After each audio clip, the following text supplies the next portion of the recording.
All righty. Well, welcome everybody. We'll give a few minutes for people to join in as we launch our fourth and final series of Money in the Streets with Barry Habib. Barry, how are you today? I am wonderful, and it's always great to be here with you guys. You know what? It doesn't get any better, but I got to tell you something. I have a problem today. Uh-oh.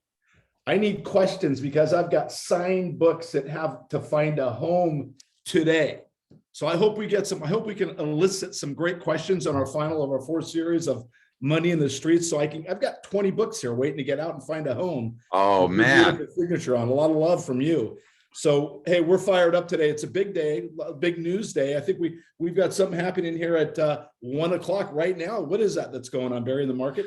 Well, there's going to be the results of the auction that'll come out any minute now. And so we could see some movement in the marketplace with the yields on the 10-year treasury, the highest they've been since June. We're hopeful that there's an appetite. And if there is room for that 10-year to drift lower over the next few days, probably by about 15 basis points if we get a good auction, and that would result in lower mortgage rates. But if there's a crappy auction here, let's hope that that's not the case. We're going to find out soon. Then you'll probably see mortgage rates start to get away from us a little bit worse, but they're not going to go crazy, but just kind of move away from us a little bit higher. So the sentiment, we're probably going to have a feeling for it. We're over with the show today. You'll probably have somewhat of a feeling as what the market's looking like and give a last indicator when we finish off at the end of the day right here. Absolutely. We'll be happy to do that. We'll look at Barry. I'm going to get out of your way. I know Craig's not here today, but I'm filling in for him and taking over the host spot. So hopefully I can manage, not nearly as good as him, but I'm going to get out of the way and leave this over to you to start with. So let's do that.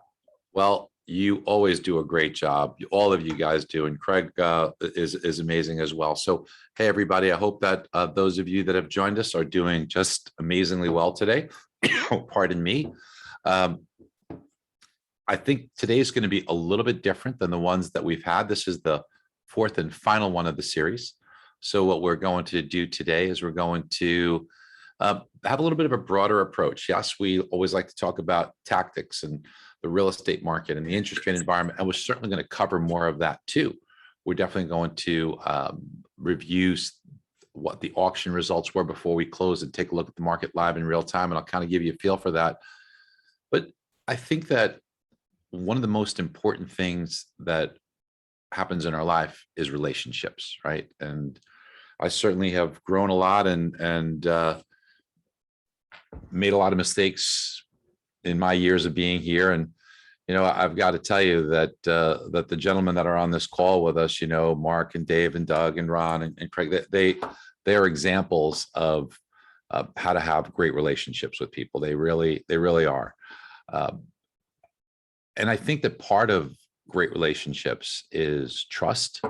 Part of great relationships is understanding human dynamics. And while we have gotten very tactical in our approaches, one of the most important things that is still out there is, before we get tactical, is getting that customer, or more important than the customer, your friend, your family member, your coworker, your significant other, to feel that trust. It's the most important thing in a relationship. And what I want to talk to you about today is talk about some negotiation ideas. Now, negotiation doesn't mean, you know, brass tacks and trying to take advantage. It really isn't that at all. Effective negotiating is really just understanding and communicating in a way that conveys trust, that tries to interpret some of the feelings that somebody has, allowing them to express themselves in a way. Now, I was trained by a gentleman, he's now deceased, but he wrote a couple of really good books. The big one was Start With No. His name is Jim Camp. And Jim and I became friends, and I used to present a lot of Jim's material for him. So I became a certified negotiation coach. Now, again, that doesn't mean that I'm out there trying to cut deals and take it. It's not that at all. It's just really has helped me learn and mature and try and understand people better. And I'd like to share a lot of those teachings with you today. I can tell you that we've done this here I've done it with my kids, and it's made a big difference for them. I've done it with my teammates here, salespeople here. And I've also gone out and I've taught this material quite a bit, and people have said it's made quite the difference. I'm going to share some things with you today that people have told me years later that it's just part of what they do every day. Some of the scripts that we'll go over with today are so effective that they can make some radically positive changes in your business. So with that, let's begin. We're going to have some fun today in going over this. And today we're going to talk about the power of negotiation. And it is really, really powerful. I took a sip of water just before I started, and as luck would have it, it kind of went halfway down the wrong pipe. So forgive me for the coughs, but I'm sure that'll just subside. All right. Now, trust is everything. And I think if we look at relationships that we have in business, for me anyway, and maybe you feel the same way, I think many people do, I would be okay actually paying a little bit more with someone I know I could depend on and somebody I could trust, that I felt were honest with me, than a deal that I was not so sure of those things, that was a little less expensive. So we overcome a lot if we gain trust. And we do this kind of every day. So when you are at a dinner and you clang your glasses together and you do cheers, do you know why we do that? It's very interesting. So back in ancient times, before they had guns and things like that, if you wanted to do harm to somebody, what you had to do was get close to them, kind of let them feel that they could be close to you. And then when they weren't looking, you'd slip a little something in their drink and do away with them that way. Well, poisoning was so common, I guess, that a custom began. Now, back then, they used to have these wooden steins. And before you drank, as a symbol of friendship and trust, what you would do is you would clang those wooden steins together with a singular purpose of having some of my drink intentionally spill into yours and some of yours spill into mine. So what it really did was it made us feel like we could trust each other. And really, that's what it's all about. Feeling like you can trust each other allows you to move forward. And that's critical in every relationship, as we said. Now, in nature, there are predators and there are prey. Now, we can tell very quickly predator or prey. And I don't know if you guys know how to tell the difference between predator and prey. But listen, we are doing this together. We've had this kind of friendship together as we're doing this. So we're going to do this kind of as a interactive deal. If you guys want to either put in the question box there and just put what you think is a way that you could tell predator versus prey. If you think you know the answer, go ahead and pop that in there for a second. So it's a book possibly coming out right here. There you go. So there goes one right there. Okay. Now, someone had a very good suggestion there, saying stance, and I can understand that. But actually, it's a little more simple than that. Smaller, intimidated. Well, no, there could be some smaller ones. Prey could show signs of being scared. Well, even predators can get scared too. Now, by the way, these are all good answers. Okay, these are all really good answers. I could see some of these coming in right now. Go ahead, take another guess or two.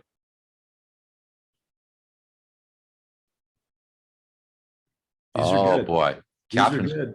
Actually, somebody has the answer here. Somebody has the answer. So now that we've gotten the answer, let's tell you, it is the eyes. You see, prey have their eyes on the side of their head. Why is that? Well, just from nature, God wanted prey to be able to defend themselves better. So having more peripheral vision, you could see where the predators are. Now, predators, their eyes face forward. Why? Because when you have two eyes that face forward, you can look at the same thing with both eyes at the same time. See, prey can't really do that. When you look at something with two eyes at the same time, you get depth perception. Having your eyes focused this way allows you to literally better judge the distance to a kill. Now, if you look at our fellow human beings, where do we have our eyes? Our eyes face forward. So human beings, believe it or not, are natural predators. Now, sure, we are more civilized and we try and get along, But we do have in our DNA very predatorial instincts. And if we can understand that first, and we understand that predators, what they don't respect is weakness. And the biggest form of weakness that predators will try and take advantage of is need. Weakness expressed as neediness is something where, think about this on a phone call that someone receives where the salesperson is very needy. Oh, hey, listen, I would sure love to do business with you. I'm available 7 days a week, pretty much 24/7. Heck, I don't even take vacations. You can count on me all the time. I'll get it. But they're throwing up all over you just on a voice message here. That sounds very, very needy. And we have to be careful about that, because when the other person hears someone being very needy, the predator in us says this: they are needy to the point of where it sounds what? It sounds desperate, right? Now think about it. When someone is desperate, what will they do in order to get that deal? Just about anything. And if they're willing to do just about anything to get that deal, doesn't necessarily mean they will do what's best for me. They'll do what's best for them. And that's why we naturally push back when someone is that needy. It's the same thing in relationships. We know this, if a guy is, too aggressive in pursuit of a girl, she tends to back off a little bit, or the opposite way around too, right? If one party pursues another party almost too aggressively, it causes us to push back. And that's because the predator in us has a natural inclination to shy away from need, because need smells of desperation, and desperation actually makes us trust the person less, not more. Trust the person less.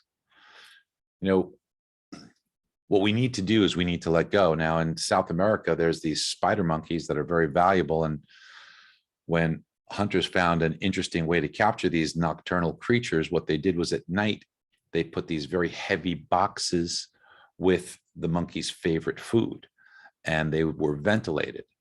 And what that box had was a very thin slit. So at night, the monkeys would come out, they'd smell the food, and there would be this one little slit. And the monkeys are smart. They find the slit, they put their hand in the slit, they get the food. And when they go to take the food out, they can't. They can't get their clenched fist out of that tiny slit. But they refuse to let go. And because they don't let go, the hunters just come and pick them up. You see, the monkey could have all of the freedom that it so desires and wants simply by letting go, but it doesn't do so because it has too much need and they trap themselves. And we could do that as human beings as well. Now, if we're building trust, let's understand that yes is a very dangerous answer. I know everybody wants to get to yes, and we think that that's what we want, but yes can be dangerous. We almost want to get to no as opposed to yes. I know it sounds crazy initially, but while we think we want yes, getting to a quick yes oftentimes can set a high level of expectation. Customer says, yeah, they're going to move forward. Yes, I'm going to list with you. Yes, I'm going to take that mortgage out with you. Yes, I'm going to purchase that home through you. And they give us that quick yes, but then we think we have it in the bag. We start counting the commission that's going to be earned on that. And we all do that, right? And then what happens? Customer changes their mind. They flake, they back out, something happens. And then what's our response? Well, we already figured we have that in the bag. So now we've got this sense of loss. And when we have this sense of loss, what is our natural inclination to try and do? Figure out a way to cut price, right? I mean, that's usually the first step. If we're selling something, maybe we'll drop the price on that. If we're in a business where we can cut our commission, that's one of the things we'll do. But really, does that make the customer trust you more when you cut price or commission, or does it actually make them trust you less? And think about that, because the natural response from a predator would be, well, why didn't you give me that best price in the first place? Why did it take me kind of not doing business with you for you to come around? Were you trying to take advantage of me? And then once you cut price, it opens the floodgates. Where's the bottom? Right? Where can we go from here? I'm never going to be satisfied as a buyer, because even if I do go through with the transaction, I'll always feel like maybe I didn't get the best deal because maybe there was more room to negotiate lower. So if you are going to cut price, try and make it an exchange for something else so that you don't feel like you're just giving it away. Try and make it as if it's an exchange for something. This is a really important thing, even in relationships. You know, a relationship is not going well. One party says, hey, look, I'm out of here. And then the other person says, okay, well, I'll change. I'll do this. I'll do that. I'll improve it. And I get that. But you can't help the other party saying, well, why did it take me leaving for you to want to make these changes? Right. So these are all things like when we talk about negotiation, negotiation is life lessons. It's not just business lessons. We're putting it more into business application. So let's take an example here. Hey, Barry. Yeah. I had to stop you there just because my anxiety level was so high as I was feeling the price cut on the rate when you talked about building trust. And I think many of our partners that are on the call here are probably thinking about when someone asks them about their commission when they're taking a listing. And if you could just, because I want to skip over that one too, could just, if there's some questions that someone want to ask right now, or you want to revisit that, to me, this is like 100% move because it's a black belt move.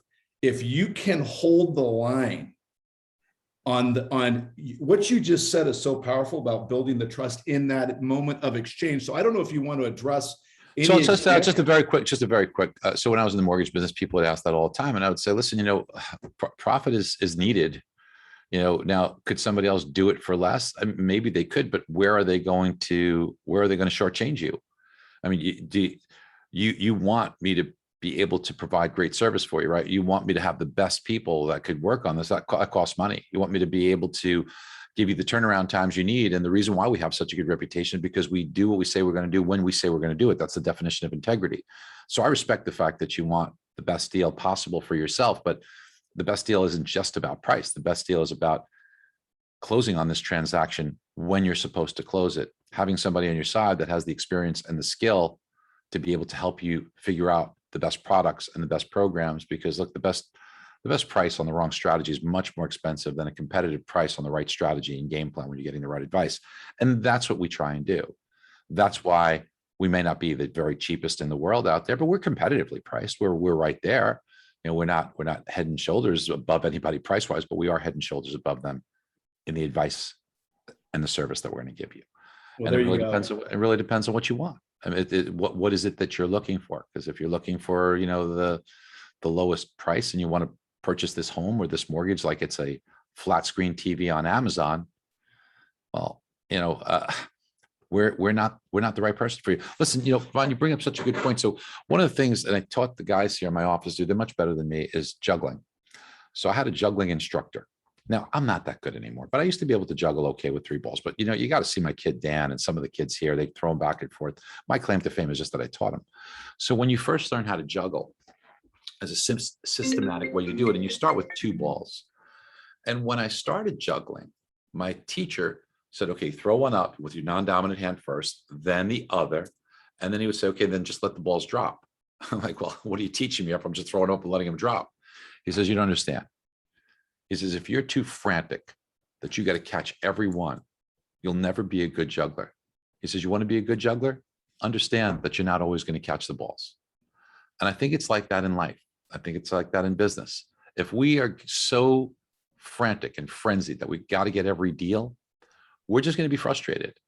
Because how many of us beat ourselves up when we lost a transaction, and we spend time beating ourselves up, being upset, getting down over something we have no control of, and that's just wasted time.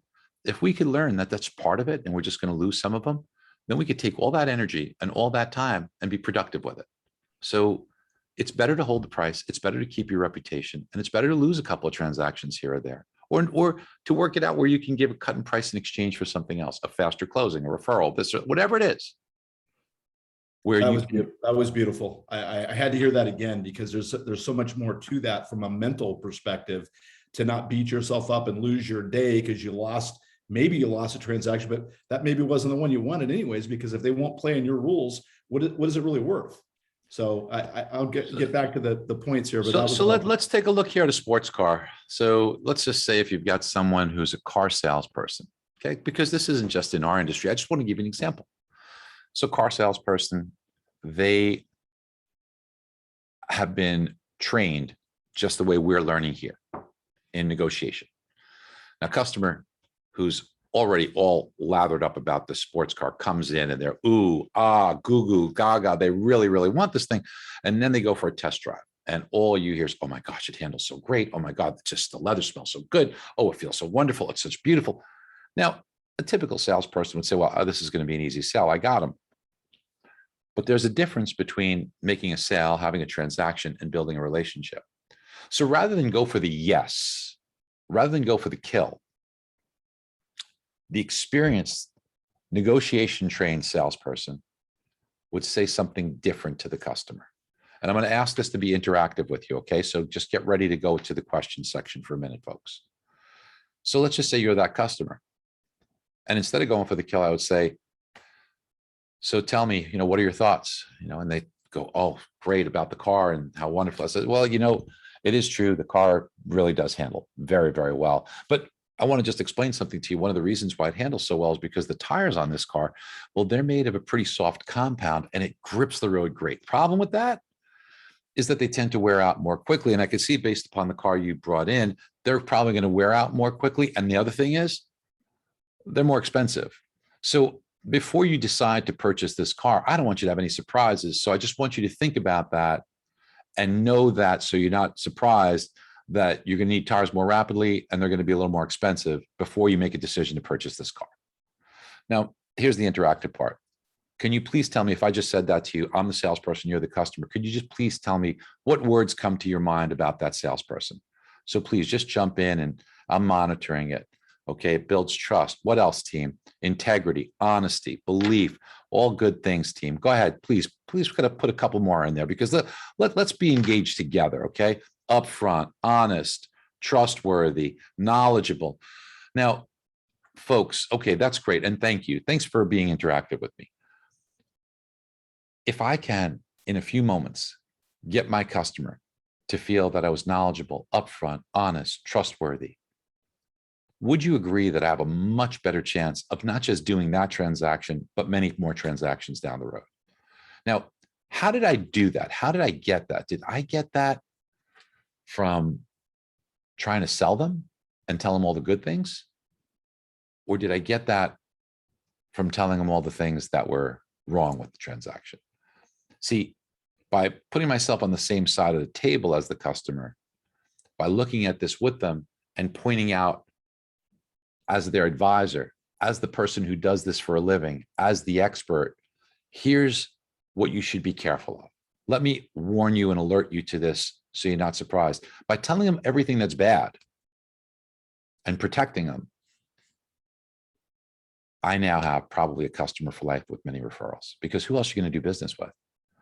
And it's just like that spider monkey. By letting go, just like with juggling, by letting the balls drop, the rewards come back many, many times, because what I've built is the most important thing, and that's trust. Building trust takes a lot of courage because you put your commission at stake, right? Building trust takes a lot of courage because now you're pointing out everything that you were told not to do, right? You're told to just focus on the positives. There's a very different way of doing it. Now, there's another answer, and that's maybe. Maybe is a nice way for people to tell you no. And really that's what it is, because people hate conflict. So, well, let me think about it, or maybe, or this and that. So maybe tells you nothing. So a pro really tries not to accept maybe as an answer. And I don't mean to force the issue with the customer, but to be upfront and honest. So here's what I would say. If you say, well, maybe, I'm not sure, maybe. I say, well, Mr. and Mrs. Customer, obviously you might want some time to think about it, but listen, let's be upfront that a lot of times people just don't like conflict and they just say maybe, but maybe it's like a nice way of saying no. And listen, if your answer is no, I would love for you to just say no. That's okay. I'm not going to push you. I'm not going to try and convince you. I would just appreciate it if you would just say no, and that's fine. But if it really is where you need time to think about it, that's great. There's no problem with that. Please tell me how much time you think you might need to think this over. Well, Barry, I think that maybe, can you give me till the end of the week? That's more than fair. So why don't we set up a time for a call on Friday? You tell me what works for you. But here's the thing. If your answer is no, I don't want you to go into that phone call and dread it. Oh, now I got to tell this guy no, and he's going to try and convince me. No, I'm going to be grateful that you took 2 minutes with me to tell me no in a respectful way. And I will not try to convince you otherwise. I will thank you for that and respect your decision. Do we think we could do that? So if you were the customer, wouldn't that be a nice, refreshing way for somebody to deal with that? But meanwhile, for you, what you're really doing is you're taking the biggest time waster. How many times have you chased somebody with a maybe, right? Indecision, maybe. If they say no, that's better than maybe, because no means I am now free and I could go make money doing other things and have other activities that are going to be beneficial. Whereas spinning my wheels on a maybe, that's the kiss of death. You know, that's like, it's dumb. And it reminds me of, the movie Dumb and Dumber. Do you remember this? Mary, the least you could do is level with me. What are my chances? She says, not good. You mean not good like 1 out of 100? I'd say more like 1 out of 1,000,000. So you're telling me there's a chance, right? You remember that from Dumb and Dumber? Well, what we have to understand is that the next time somebody gives you a maybe and they're stringing you along, think about this scene right here in the back of your mind. I want you to say, so you're telling me there's a chance, right? So this is all stuff that we have to think about, because it is absolutely critical that we preserve the one thing that's irreplaceable, and that's time, right? So just think about that. Now, the other thing that we do is we don't do a very good job of painting the pain for the client. The pain that they're experiencing has to be something that we pull forward. And by doing that, we oftentimes use two very dangerous words, and that's no problem. I need to close by such and such a date. No problem. I need to have this. No problem. No problem. No problem. Let me tell you why we say no problem. We say no problem out of insecurity. And listen, it's a natural thing. We have a customer. It means a good amount of money for us. We don't want to jeopardize this. This is why we're doing this. We're doing this to make money. Let's not, look, would we be doing what we're doing if we got zero compensation? Unlikely. So let's call it what it is. We like to make this a good experience. We want to do it ethically. We want to do it for building our future. We want to do it the right way. We want it to be happy, but we want to do it for money too. There's nothing wrong with that. So we have an insecurity that if we don't say no problem, that we can make it all great for them, that they might go elsewhere. And I think that's a huge mistake, because if you do say no problem and you kill yourself to do it, when you come through, where's your appreciation? Oh, that was no problem, right? You did it. Okay, so you closed the thing in 14 days. You got the seller to do that. You got the buyer to do that. You figured out this issue. You got the mortgage, whatever it was. That was a Herculean effort. Oh, well, it was no problem though, right? I think what we really need to do is paint the pain in the transaction better. If it was a mortgage, Mr. and Mrs. Client, it is true that you'd like to get the best rate. You want to get approved. I understand that, but you've also had 6 jobs in the past 4 years or 2 years, and it's a good thing that you came to our company, because we have a lot of experience and underwriters who are experienced in doing this. It's going to be an obstacle, but if you cooperate with me and if you help me and respond quickly, I think we can get a good result. If you're a real estate agent and the customer wants certain concessions or wants things done or wants something done timely or whatever it is, rather than no problem, well, if you work with me in this way, if you're cooperative, if you get the stuff I need quickly, if you respond fast, I think that there's going to be a very good chance that we could see that happen. So instead of no problem, let's show them that there is a problem, and let's paint that and put that out for them and not have an insecurity towards it. But also let's explain to them why coming with us and why their cooperation and help is needed to, as a team, overcome this problem. Now, what I'm about to tell you here it's kind of a magic trick. And how many of you are frustrated over and over again with people that just don't respond to you? You put in 4 or 5 calls, they haven't responded. I'm not just talking business. I'm talking about somebody you need to do repair or whatever it is. You're just trying to get somebody to respond. And we write these novel emails, or we maybe get a little upset, because they're not responding, and we get frustrated. Well, here's what we need to do. In order to get people to respond, I'm going to give you a very simple 3-sentence script. And this, I promise you, will be incredibly meaningful and helpful to you. So what I'd like you to do now is go ahead and take a picture of the screen right now with your phone, because you're going to want this. Now, I don't want you to do anything else except this. You're going to send an email or you're going to leave a voicemail saying these words and only these words. I've left several messages for you and still have not heard back. If interest is cooled, I completely understand and it won't hurt my feelings. Just let me know either way, so I'll know how to proceed. So we're going to put this to the test right now. I'm going to do this live right now. Is there someone that you're dealing with right now who has been unresponsive to you? Think about it. Has there been somebody who's been unresponsive?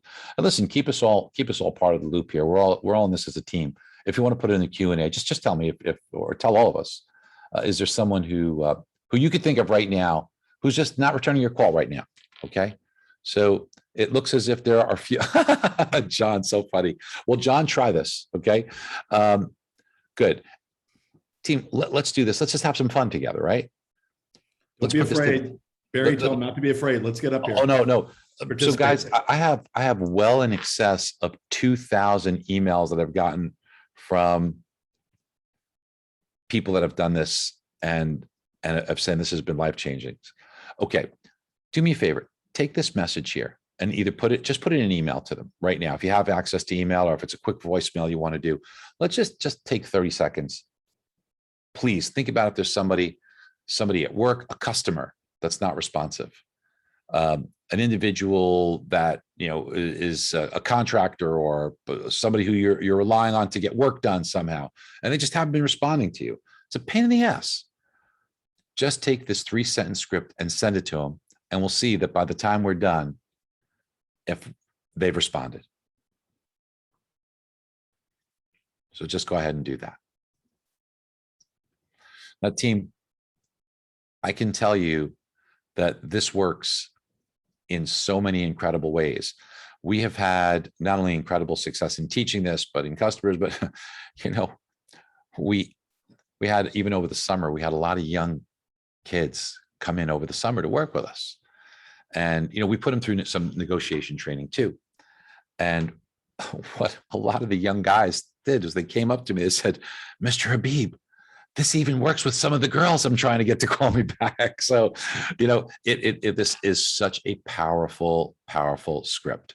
So go ahead and send that out really quickly. And then let's see if there's any responses by the time we're done here that you could put in the question box. Now, one of the things that we have to think about is unwanted advice, because unwanted advice, let's face it, it's often resented, right? You ever have the feeling that you want to just help somebody and you just don't know how to tell them, and then you tell them and then they feel almost offended, right? It's like, maybe it's happened to you where someone's kind of giving you advice when you didn't want their advice, and you feel like it's resented almost, right? So how do we fix that? How do we overcome that? Well, there's something that I call the BH technique. And what we really need to do is ask questions. When we have clients that we're working with, it's really critical that we ask questions. And one question we want to ask is, you heard me ask it before, what are your thoughts? And then just sit back and let them give you your thoughts, and then take notes. And then another one might be, well, what are your concerns? Always ask those two questions. Now, if they don't have concerns, as I said earlier, tell them what their concerns could or should be. Talk to them about what are the things that they should watch out for. What are the potential drawbacks? Your relationships will change forever. But here's another thing we have to think about. Let's just say we're trying to gain new business from a referral partner, a referral source. We're trying to gain new business. Someone's out there that has the ability to refer some business to us. If you're a mortgage professional or a real estate agent, who knows? Maybe it's a divorce attorney. Maybe it's someone who's a financial planner. Maybe it's a builder. If you're a mortgage professional, maybe it's a real estate agent. And the way that we should go about this is to do so in a respectful manner, because we oftentimes just go up to somebody and say, hey, I'd love to do business with you.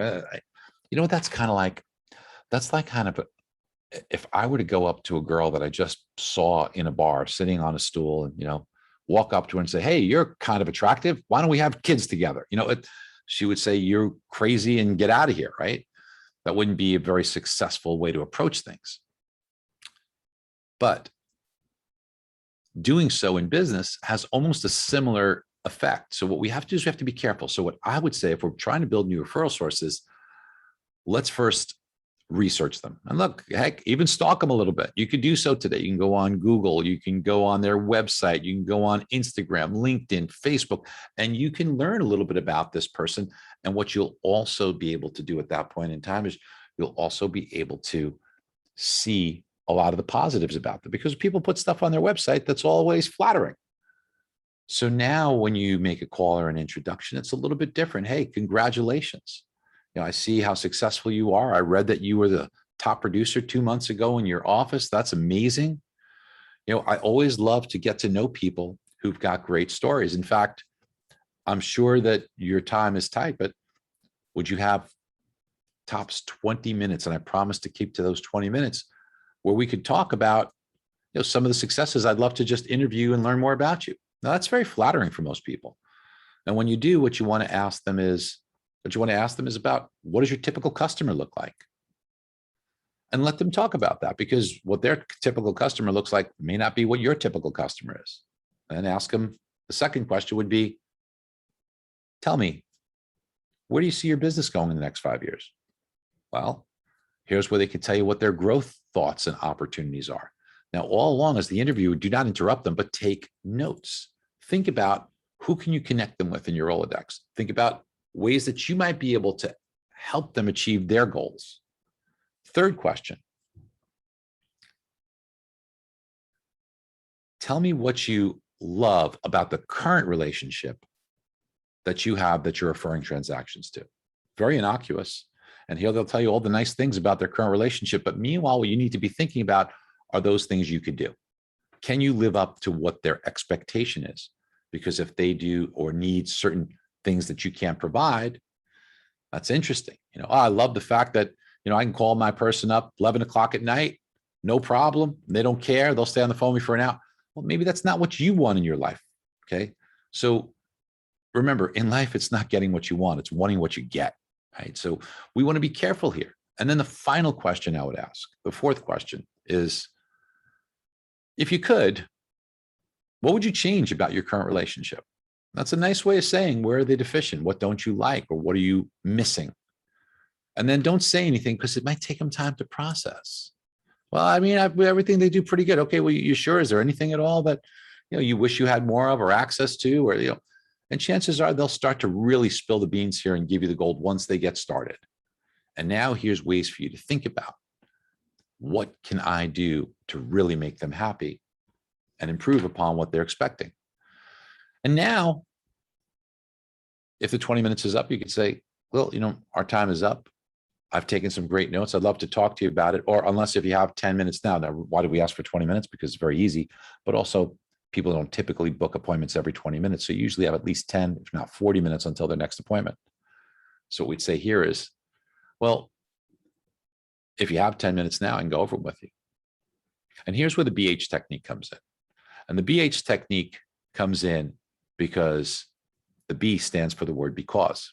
Now, I'm not just going to give you unwanted advice because that's resented.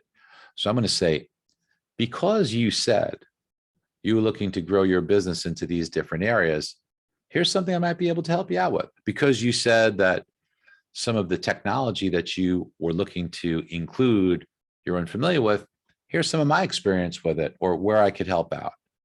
Because you said whatever it is, you wish you had access to a CRM, you wish you had access to better marketing, because you said that your current relationship isn't providing good market research or data, here's what we could do for you. This is the type of thing that is very innocuous. And then the H is for here's what I suggest. So B, because, H, here's. And this, in my opinion, is a great way to build new relationships. What we want to always do is we want to plant the seed when the ground is fertile, right? When the ground is rough, when it's hard to plant the seed, but by asking these questions and by then turning around and saying, because you said this, here's what I'm saying, much, much more receptive. The ground is much more fertile. Repeating excellence, and repeating excellence is something that we all want to strive to do, right? I mean, this is a big one for us. So repeating excellence is something that I think we look at people, to use a sports figure, Tom Brady, right? I mean, this guy is amazing and he continues to push himself. He doesn't have to. I mean, he's accomplished just about everything. So why is he still out there killing himself? He just wants to repeat excellence. So many people we see have a great year and then, kind of fall off, have a great month and fall off, do a deal and then celebrate. As a speaker, I've had the privilege and the honor of sharing the stage with some great people. I remember a lesson I learned from the great former Cowboys football coach, Tom Landry. We spoke at an event together and Tom Landry and I had a few minutes where we were in between his talk and my talk. And the two of us had a chance to talk, and it was interesting. And we talked about some of the players in the NFL at the time. And I remember, I won't ever forget this. He says, Barry, I don't get these people that make a play and then they celebrate like crazy or hog wild. He said, that never intimidated me as a coach. He said, to see somebody get a touchdown and then lose their mind, that makes me feel that it was a surprise. It's okay to celebrate a little bit, but he says, if they do that, that means they weren't supposed to do that and they got lucky. He said, who worries me is the guy that scores a touchdown on us and does it like that's his job. Like that's what he's supposed to do. Like he's there, but he's going to be there again. That's the guys that worry me. And it's so true in business because repeating excellence, it's a lot about your mindset. We've all accomplished amazing things when our back's been against the wall, right? Think about that, and whether it's been, my clothes got a little tight and now I'm fed up and now I'm going to try and eat a little better, or maybe it's something else. People have other demons out there, that cause them to have their back up against the wall where there's real loss involved, and they make a change. And they improve, and it's wonderful to see. So it is easier to be hungry when you're starving. But the real magic, everyone, is to stay hungry when you're well fed. And I hope that all of you are well fed right now. I hope that your business is booming and you're great. And what I'm saying to you is congratulations for wanting to stay hungry, because obviously you're taking valuable time and giving your most valuable asset, which is your attention, to be part of this series with us. And I just want to tell you how grateful that we are that you guys have been part of this series with us. It has been a privilege and an honor to be able to present ideas and thoughts to you. And I hope that you have gotten some good ideas and good suggestions on business and hopefully overall in life through this series. I'd like to thank the gentlemen that put this together, who have been so amazing. Craig and Ron and Doug and Dave and Mark, who are just as good as it gets. And I want to thank you guys for doing that. We got a few minutes here before the close, so I want to just ask anyone if they have any questions here before we wrap up. I really appreciate it, Barry. I think Dave and Doug are going to jump on. Mark, if you're still there too, you can as well. That was awesome. I took a page of notes, but let's get to the chat box and see if we got some questions. There's a lot of people there appreciating what you just did. It's been outstanding. I see one from Brian. How do you see Zillow and iBuyer programs out there affecting both realtors and lenders in the coming years? Well, listen, it's another heavyweight competitor, and all the more reason why we have to raise our game as advisors, because that's going to be very transactional. So the iBuyer program is going to be a force to be reckoned with. But when you do your research and you see what people are netting from these, it's a convenience, but it's a convenience that people are paying dearly for. So if you could show why you would be more valuable and that you are more knowledgeable, I think that you'll be able to weather the storm. And it's by learning all the tools and techniques and aligning yourself with, like the great teams that AmeriFirst has, and the tools that they have to help you make a difference for the customer.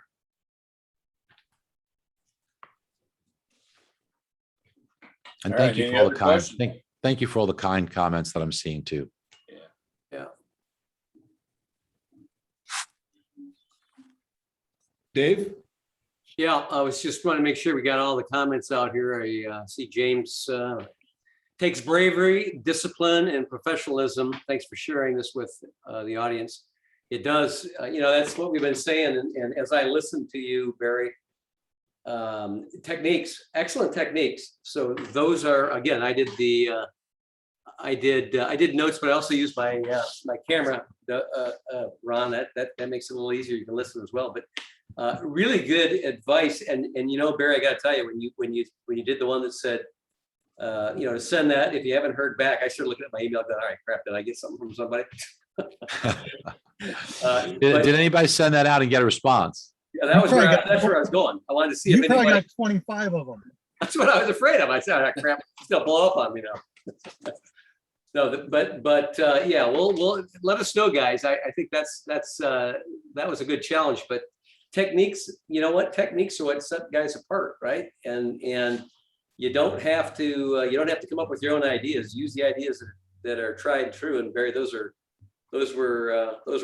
excellent ideas for sure. So I would be curious though, guys, if any of you did hear anything, shoot it out to us.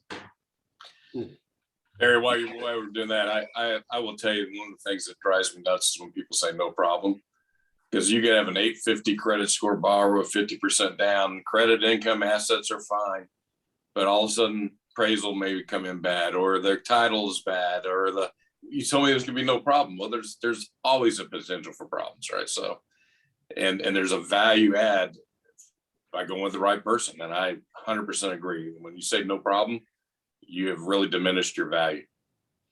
Absolutely. And created a big problem before you're done, for sure. Yes. Yeah. Mark, any final thoughts, sir? It always goes back with Barry to relationship, and then creating the scripts around that to word it exactly right. But you're absolutely right, my friend. It's always about that, and there really is money in the streets. Thank you for that. Friend. So Barry, kind of the wrap up on this, it almost seems like we had a certification process that took place over the last 4 weeks. I know it's not a mortgage, we didn't get the mortgage certification, but it feels like we got somewhere, and we definitely feel like we certified for 4 weeks some very powerful concepts. The one thing that I got out of it too, because we have a very similar linguistics through time, and the one thing that I got out of the predator versus prey, you walk away with one most important idea: it's confidence. You have to have that level of confidence, which makes you that predator in that particular case. The other thing, just to point out, which a lot of people may have not thought about this, but it's the sequencing in which you ask those questions. So the sequencing is psychologically the most important thing that you do, because when you end that last question with, and what could your particular person do better at, that leaves the last idea in their brain about that person. So you're actually replacing thoughts that they may have had. You hit the good, and then you close with them. What could they do better? Yeah, we want to ask them, what would you change if you could? It's very innocuous, It's super powerful though. It's a very wicked technique. And when you put down also the last one, which is BH technique, I know it was because, and here it actually stands for Barry Habib. You probably thought about that. I know Doug did, but hey, way to knock it out of the park for our team. We really appreciate you just loving our partners and everyone inside the company. I couldn't ask you for a greater partnership with you, Barry. So I'm great. I'm very, very grateful. And I'm grateful to all of you that have been tuning into this. Believe me, I know how valuable your time is. And I'm very, very grateful that we got a chance to spend it together. So God bless you guys. I wish you guys all well. Thank you very, very much, everyone. Thanks, Appreciate it, buddy. Always Thank you. appreciate it. Take care.